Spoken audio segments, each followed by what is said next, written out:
Hey everyone, welcome back to another episode of Primetime News. We've got an eBay story that will make your blood boil. We have other eBay updates, USPS, FedEx updates, news on the lighter side, and more, including primetime crime. In fact, that's where we're going to start off with today because I could finally show you something on video that we've been talking about for a long time. So there have been many stories I've covered here on the Primetime News of USPS workers being robbed at gunpoint. I've talked about how much of a national problem this is, but I could talk about it until I'm blue in the face, and it might not be as powerful as if I could show you a video of this happening. I was actually looking in the past to see if I could find any kind of video, and I couldn't until this came out just moments before I filmed this broadcast. So I figured I would show it to you because it shows how USPS workers put their lives on the line every single day to deliver us our packages.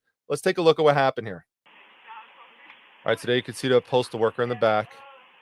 Guy pulls up in front of her. She has her mail bin.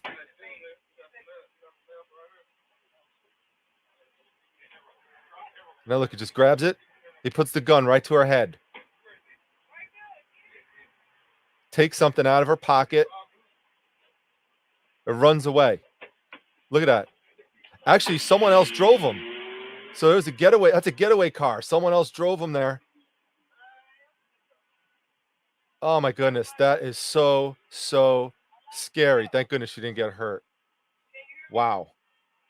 All right, so we don't know what it was that was stolen, but my suspicion is that it was a USPS key based on all the other stories I've covered of those keys being stolen from mail carriers to access blue boxes or other types of mailboxes in the area. The master keys are what's used to access them.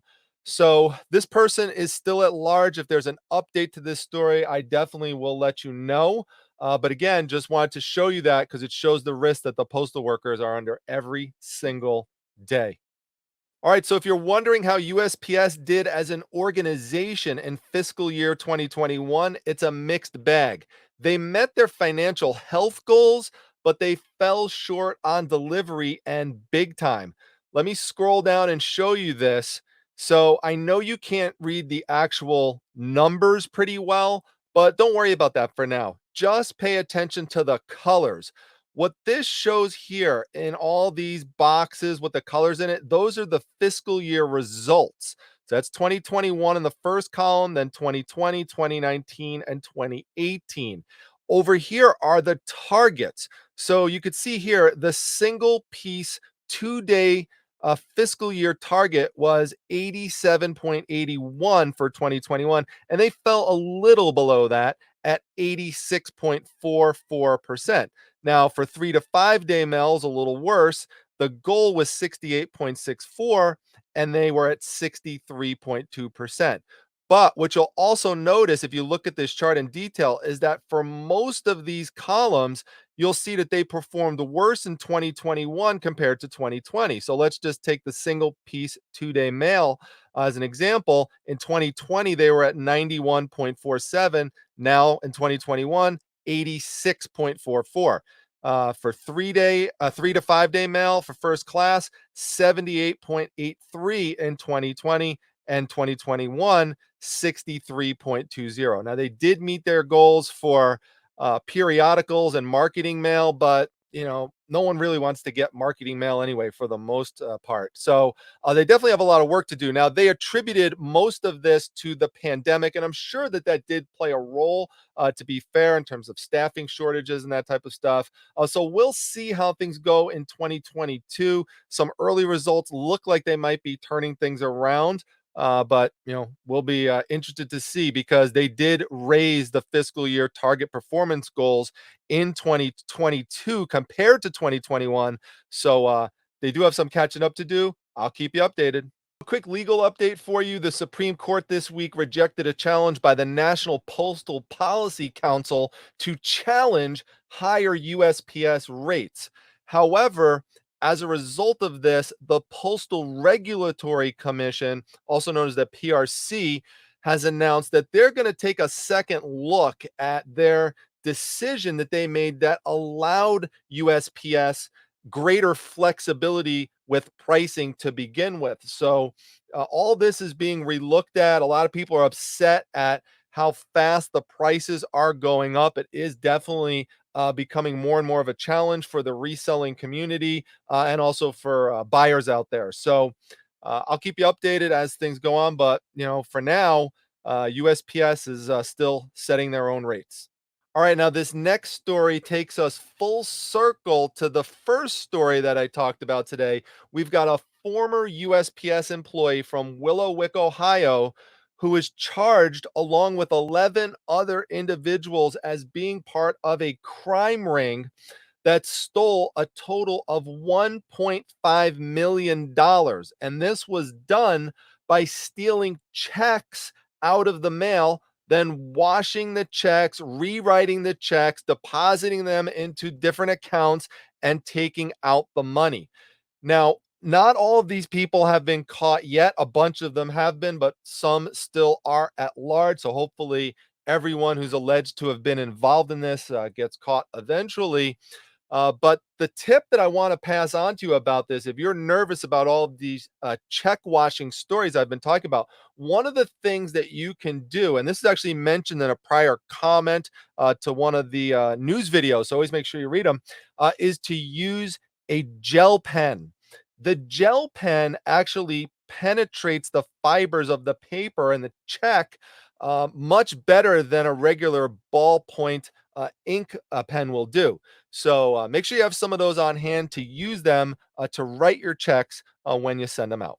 All right. I don't know when these companies are going to learn, but when you contract with USPS to transport mail internationally and you post fake delivery scans, USPS is going to get upset. They're going to come after you and they're going to get their money. How do I know? Because they've already done this before. I've covered this in prior stories. In fact, they've recovered a total of $84 million from other companies who are alleged to have done things like this. The latest one being Air France KLM, and they just paid up $3.9 million. Now, it is an allegation, and they paid this as part of a legal settlement, so they're not admitting to any wrongdoing. So it's up to the public to decide. But at least USPS is going after instances like this, and the money's not going to waste per se. So at least it's good to see that. All right, a very brief but a very important FedEx update. They made a decision to shut down their mainframe computer systems within 2 years. So the mainframe computer systems are those big, giant, like towers and banks of computers. They're like industrial size, and they, help run big businesses like this. But they're very expensive to run and upkeep. So FedEx says that they're going to be able to save $400 million per year. Where are they going to move the computer operations to? They're going to move it online to the cloud. So it's interesting to see just these rapid advancements in technology and how so many organizations are moving things onto the cloud. So now let's move on to eBay. Now, this is not the story I was talking about that I thought would make your blood boil, although it might make it simmer a little bit. So, this is a story about Wall Street looking at eBay.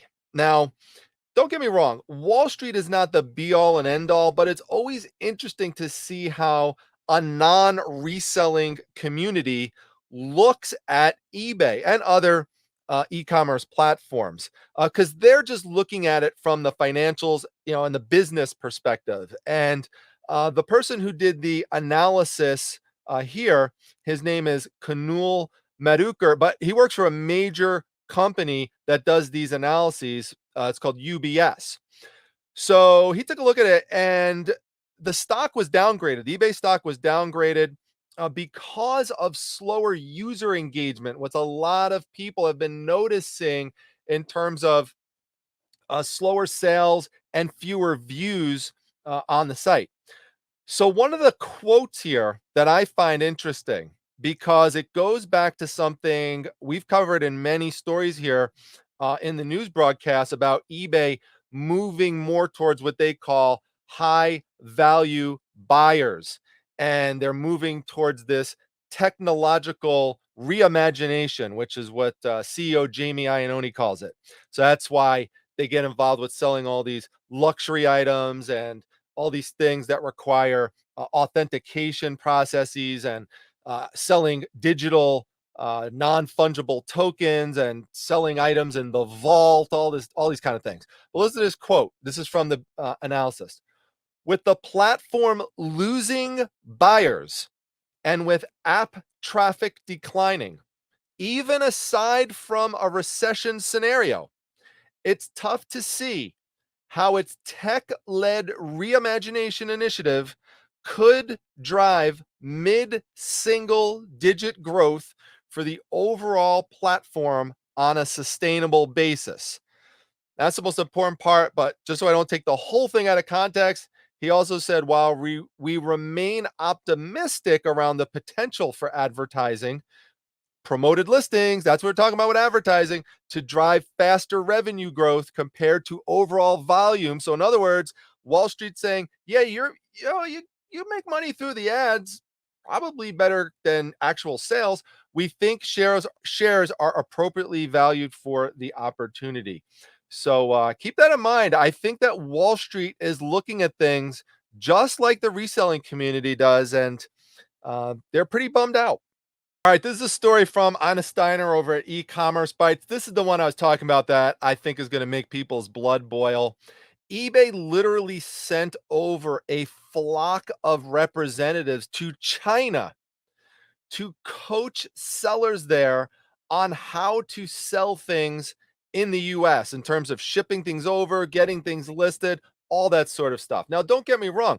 I'm not someone who's against global trade, but I want fair trade. And it's not fair when someone can list something from China and it only costs, a couple of cents to send it over, whereas, we have to take into account regular, realistic shipping rates. So that's the thing that I think is going to get a lot of people upset. Plus, there's just a lot of things just going on within eBay in terms of technological problems with using the site, and also a lot of people reporting less views and less sales in 2022 compared to last year. So, I mean, there could be many reasons for that, but I do think there's some problems within eBay that need to be fixed and addressed. And rather than focusing and spending more time on those types of things, they're sending all these representatives over to China, which I just think it's a bad move, and it's also a bad look. But let me know what you think in the comments about this. But certainly, I'm not happy about it. All right, so eBay put out a little post about summer selling trends, and rather than actually starting out by talking about things that sellers could go out and source that have a higher chance of selling, instead they start off by talking about the eBay vault, which you could only get things in there right now that cost $750 or more. So again, totally out of touch with the average seller. And you have to scroll all the way down to the bottom, way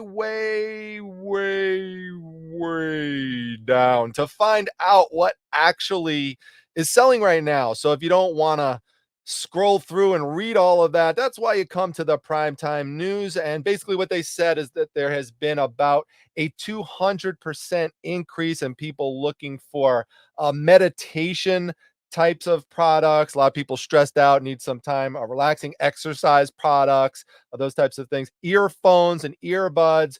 Video games are very popular right now as well. And they tend to always be popular, but especially so lately. And also, board games are still very popular. Little side note, a little bonus tip for you. Monopoly just announced recently that they are retiring the T-Rex token. So be on the lookout for that, because that is sure to become more in demand soon. All right, I definitely want your opinion on this matter down below, because it has important implications for e-commerce websites. So there is an increasing trend right now towards stores favoring a decision to just let customers keep their returns and not send them back. So this is something that is being strongly considered right now by Target, by Walmart, by American Eagle Outfitters, and others. Amazon already does this sometimes. Now, these stores are going to have to balance that with fraud risk. So they're going to have a system in place that monitors people to make sure that it's not something that's being abused. But the reason why they're doing this is because a lot of these instances, there's just not a lot of margin on the products, especially when they ship them out. And so having it shipped back and then having to process it, which involves staff, it's just not worth it for them. So that's why in many instances they'll just say keep it. They don't want the extra bulk. Remember, they have so much volume on hand anyway in many of these brick and mortar stores that they just don't want to take up the space with it. So, but it's gonna be interesting because if customers start expecting that on these main sites they go to, they may start expecting that from, from eBay, from Mercari, and from other places. So, be on the lookout. Let me know your thoughts below.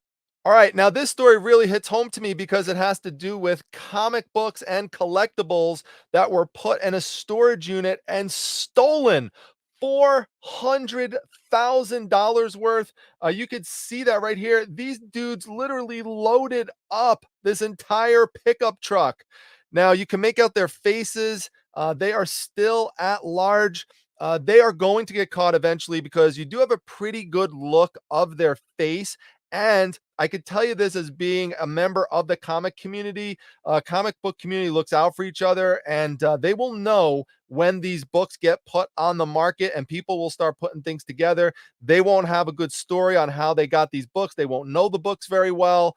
And people are going to start figuring it out. But for now, they got away with a big, gigantic collection. And it's an important lesson for people who think incorrectly that putting things in a storage unit is a guarantee of safety. It is not. They are broken into more times than I would care to say. I've seen other stories like this before, but this is quite a lot. $400,000 worth, and those are heavy boxes too. So that took some time to do, and it's just amazing that they could load that entire truck up. But hopefully they get caught soon. All right, now here's another crazy story. What is going on in Illinois lately? I don't understand it. This is a woman in Cary, Illinois, who sold a rented, I emphasize the word rented, skid steer on OfferUp to a guy in Woodstock, Illinois, for a total of $20,500. So this poor guy thinks he's buying it for himself, doesn't realize it's rented, but eventually, the puzzle pieces get put together that he doesn't own this thing. And I don't know how people think that they're going to get away with this type of stuff because it's so simple to follow the paper trail back to figure out what happened by law enforcement. So she now is on probation and she was ordered to pay the guy back the $20,500. So it's just so not worth it trying to do these types of crazy scams. All right, now this is another crazy story. It's about a Burger King that was found behind a mall wall in Delaware. Now, I've long had a fascination with abandoned buildings ever since I've been a little kid. So that's one of the reasons that I want to show this story to you. But as it relates to reselling, I always get fascinated by abandoned buildings because I always wonder what kind of things you might be able to discover in there that you could resell. What kind of hidden valuables might be in there? So I'm sure there's some good stuff in there. Maybe if you see something in there, let me know in the comments, like some stuff on the walls or whatever. But let me show you what it'll look like inside here when they open the door. Dun, dun, dun. This is probably the oldest, still intact Burger King restaurant in the world. Closed Come on. Over a decade, but still. Get in there. That is so cool. Here we are. So, Tom, this is big. How many square feet are we in? It's almost 5,000 square foot. 5,000 square foot Burger King. And it kind of feels like it closed yesterday. When you look in the trash here, they didn't empty the trash the last day. Look like they left us a little food here. Come on. So, eat it. Be careful there. You all right? Come on. All right, good. Looks like they left us a little. Come on, there gotta be a French fry in there. Come on, eat the French fry. Let's All right, I didn't actually see too much stuff to resell in there. It looked like there might have been some pictures on the wall, but it's hard to see because there's a glare. I bet the best bet to find stuff to sell in there would be some leftover kitchen utensils in the kitchen area, but they didn't go back there. And maybe there's some merchandising back there as well. So yeah, maybe they could take off like the beverage sign. You could do something with that, and maybe some of the signs on the garbage can. I think maybe you could take those off and sell them as well. But I still think I could resell those French fries. All right, quick Whatnot update. If you remember, there was a promotion that Whatnot had for trying to find the LeBron James 1 of 1 triple logo man card. It did sell for $2.4 million. So overall, I do think that was a successful promotion for Whatnot. The estimated values at the time that the promotion was going on was about $3 million. So I think it came kind of close. There were some people afterwards that were putting some sky high crazy estimates on that card for like 5 million. But I never thought that was realistic. I thought closer to three, but still not bad for a random card pulled out of a Whatnot card break. That's just amazing. All right, now speaking of Whatnot, I am super, super excited. I have never heard of an e-commerce platform doing anything like this before, but they literally started their own publishing company.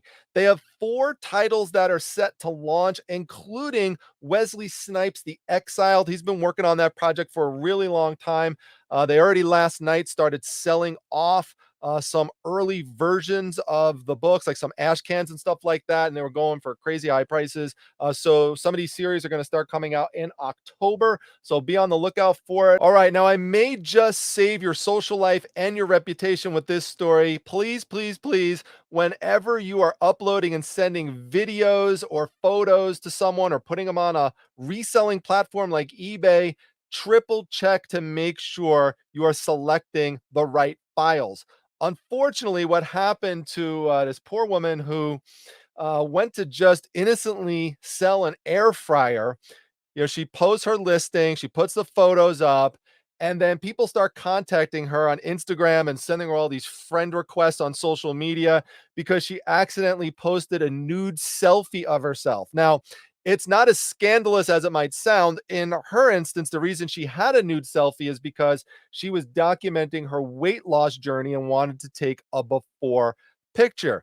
So, if you're going to do that and you're going to be naked when you do it, you might want to just put that somewhere else, not keep it on your phone, maybe take a Polaroid or something like that. I don't know, but you got to be really careful.